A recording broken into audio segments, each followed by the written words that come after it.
Olá, meus amigos! No vídeo de hoje nós vamos falar sobre ICMS e substituição tributária. Antes de prosseguir, dá uma pausadinha nesse vídeo, vai lá, curte, compartilha, se inscreva se não é inscrito e vamos pro vídeo.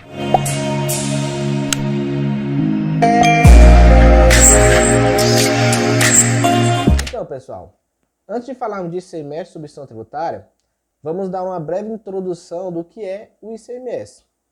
Como todos nós sabemos, o ICMS é o imposto estadual, que significa Imposto sobre Circulação de Mercadorias e Serviços.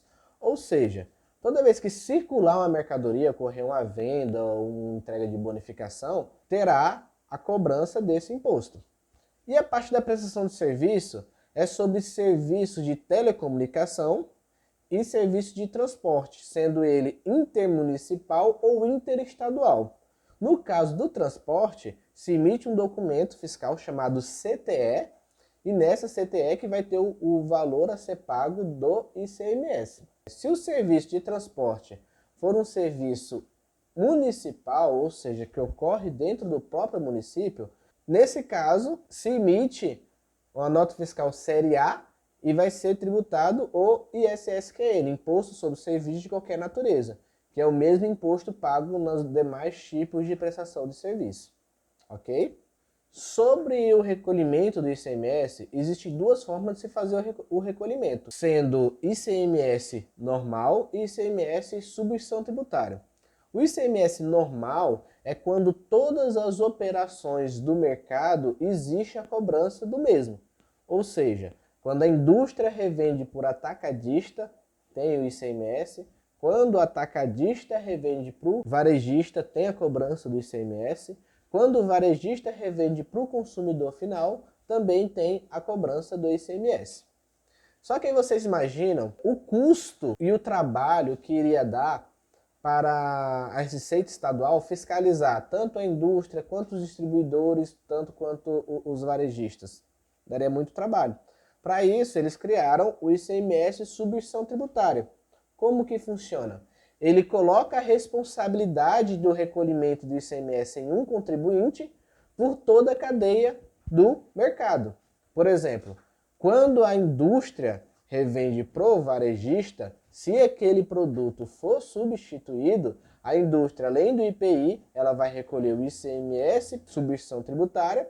Quando ela vender a mercadoria para o atacadista, já vai vir com esse imposto retido. O atacadista, ao vender, não paga mais o ICMS, o varejista, ao vender, não paga mais o ICMS. Portanto, o custo operacional do Estado em fiscalizar seria bem menor, porque eles teriam que fiscalizar somente a fonte que fez o recolhimento. Nesse caso, seria a indústria. Com isso, nós temos dois tipos de contribuinte. O contribuinte substituto. O contribuinte substituto é aquele que é responsável pelo recolhimento do ICMS, que no caso que eu citei aqui seria a indústria. O contribuinte substituído seria aquele que comprou a mercadoria já com o ICMS retido na fonte. Ou seja, o distribuidor é substituído e o varejista também é substituído. Agora que já estudamos a parte teórica do ICMS, vamos para a parte prática, que é como identificar se o produto é substituído, como calcular o ICMS substituição e como fazer as devidas configurações tributárias no meu software para emitir a nota fiscal da forma correta. Para isso, vamos lá para meu computador. Aqui eu separei uma imagem que mostra os dois processos de como é feito o recolhimento do ICMS. Ou seja, sem substituição tributária, que chamamos de ICMS normal, a indústria vende por atacadista, recolhe o ICMS. O atacadista vende para o varejista, recolhe o ICMS. O varejista vende para o consumidor final e também recolhe o ICMS. No processo de substituição, aqui na indústria recolhe o ICMS por toda a cadeia do mercado. Como que se calcula o ICMS substituição tributária? Antes de tudo, nós temos que saber qual é a base de cálculo do ICMS substituição tributária. Então eu separei para vocês aqui a base de cálculo do ICMS normal e a base de cálculo do ICMS substituição tributária. A base de cálculo do ICMS pago pela fonte pagadora, ou seja, pelo contribuinte substituto, é o valor do produto mais o frete, mais o seguro, mais as despesas acessórias, menos o desconto. Sobre esse valor que vai ser recolhido o ICMS normal, que a alíquota pode ser 4%, 12% ou 7%, dependendo da situação. Pode ter outros, isso estou falando de venda interestadual. A base para se calcular o ICMS, substituição tributária, é o valor do produto, mais o IPI, mais frete, mais seguro, mais qualquer outras despesas que tiver destacado na nota fiscal, menos os descontos. Vamos a um exemplo aqui, que essa base de cálculo seria um valor de R$2.000.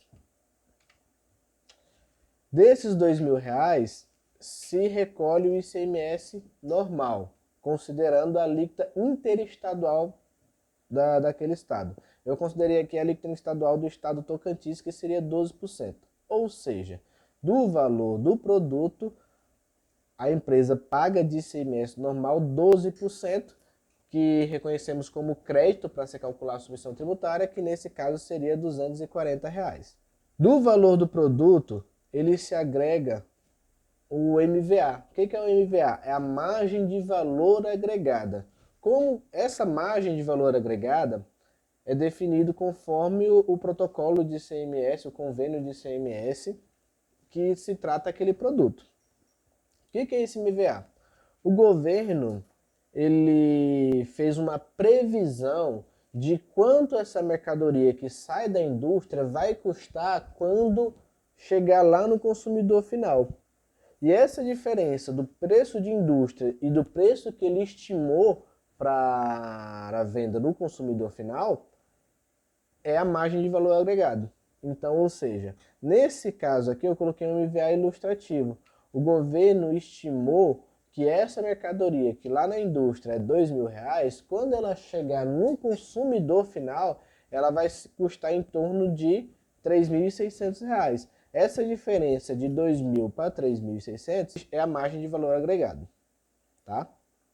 Então, cada produto, cada tipo de produto que for substituído vai ter uma margem de valor agregado. Tem situações que, dependendo da alíquota de ICMS daquele produto, também vai ter uma margem de valor agregado diferente. Então, vamos lá.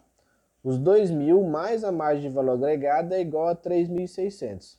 Desses 3.600, se calcula a alíquota do ICMS interno do estado. E nesse caso eu considerei aqui o Maranhão, que é a alíquota de 18%,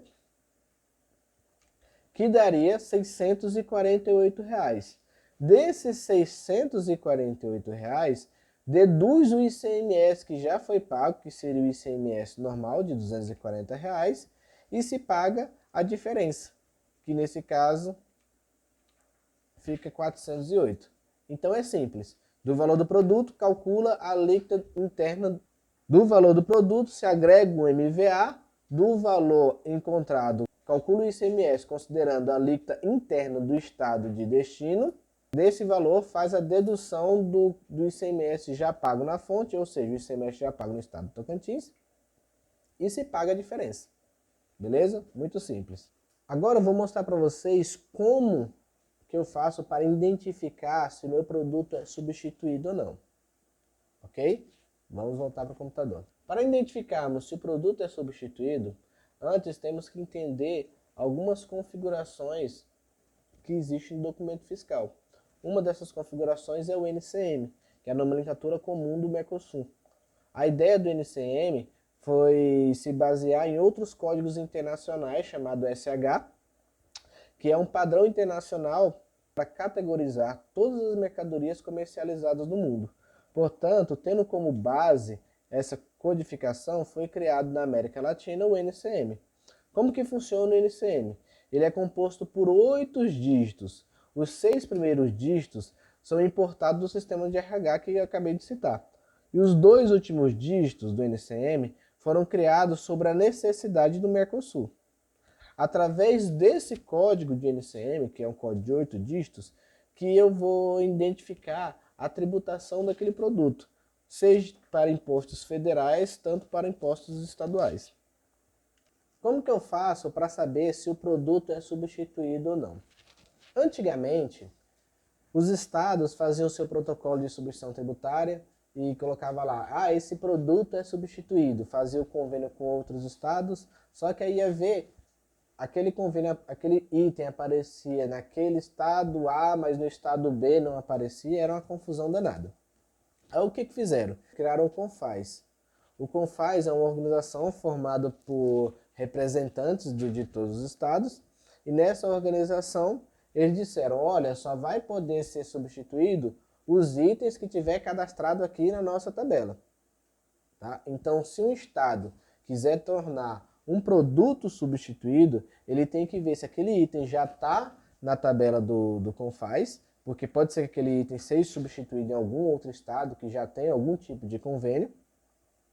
Caso não esteja, eles têm que solicitar para o CONFAS esse credenciamento. Os CONFAS irá gerar um CEST que vai identificar se o produto é substituído.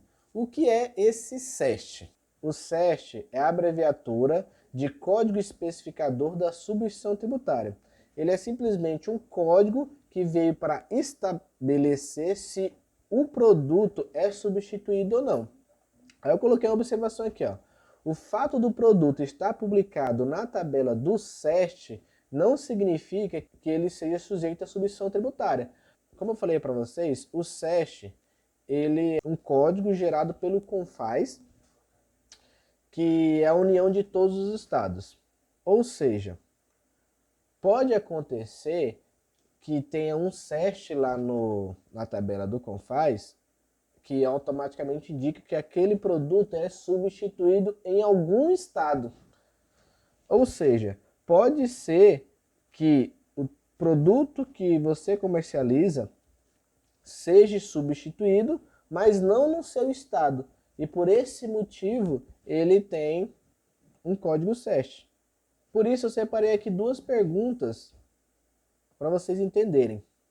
Eu tenho um produto que está no protocolo do meu estado, mas não está na tabela do CEST. Ele é substituído? Como eu falei para vocês, um produto para ser substituído, ele tem que ter um código CEST, tem que estar na tabela do CONFAS.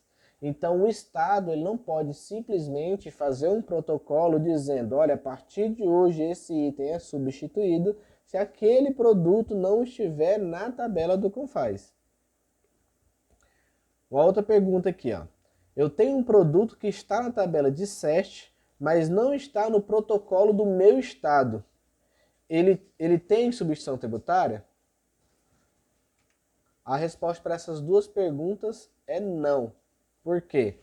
Porque, como eu falei para vocês, um produto pode estar cadastrado na tabela do CONFAS, na tabela de CEST, mas não significa que aquele produto é substituído no meu estado. Agora vamos falar de um outro código chamado CST para empresa normal e CSOSN para empresa do Simples. O CST ele é o Código da Situação Tributária. Ele serve para identificar a origem da mercadoria e o regime de tributação da mercadoria.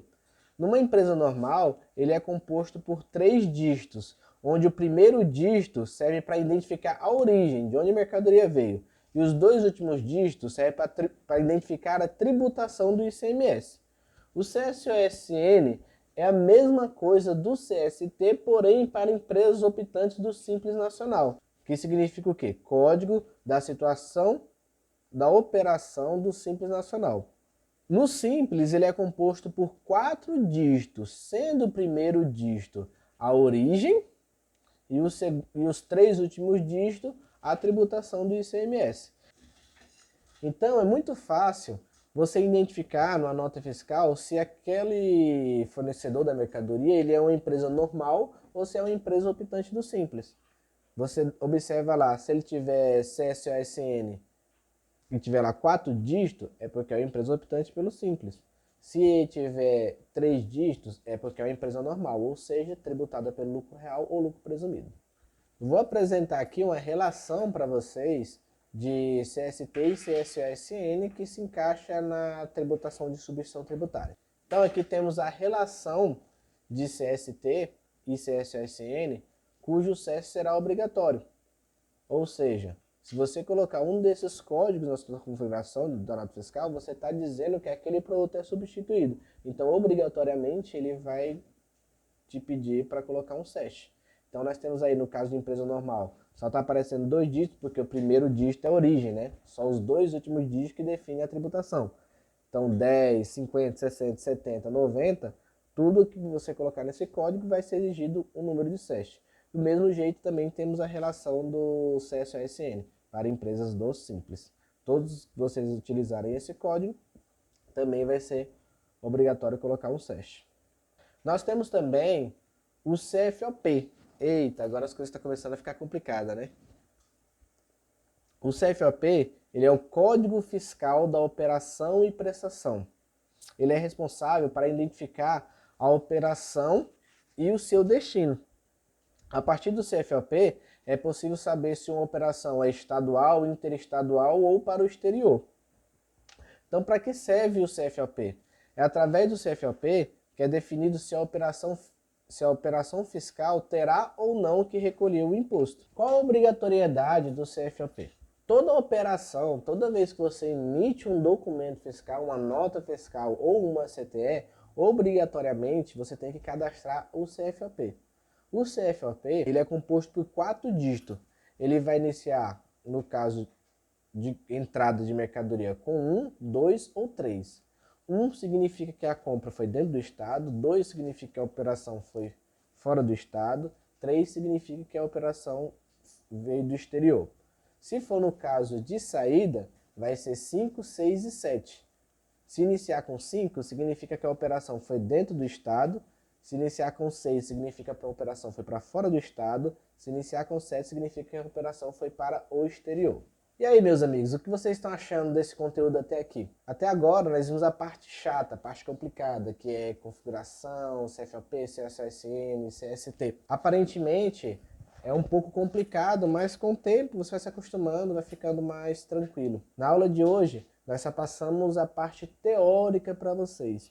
Na próxima aula, que é quinta-feira, às 9 horas da manhã, eu vou mostrar para vocês o passo a passo, como identificar todos esses itens no documento fiscal, como fazer a configuração no meu sistema para fazer o recolhimento ou para dar a entrada da forma correta, e como fazer a pesquisa para saber se o produto é substituído ou não, na prática, tá? Então ficamos por aqui, não se esqueça de curtir, compartilhar com seus amigos e espero vocês na quinta-feira.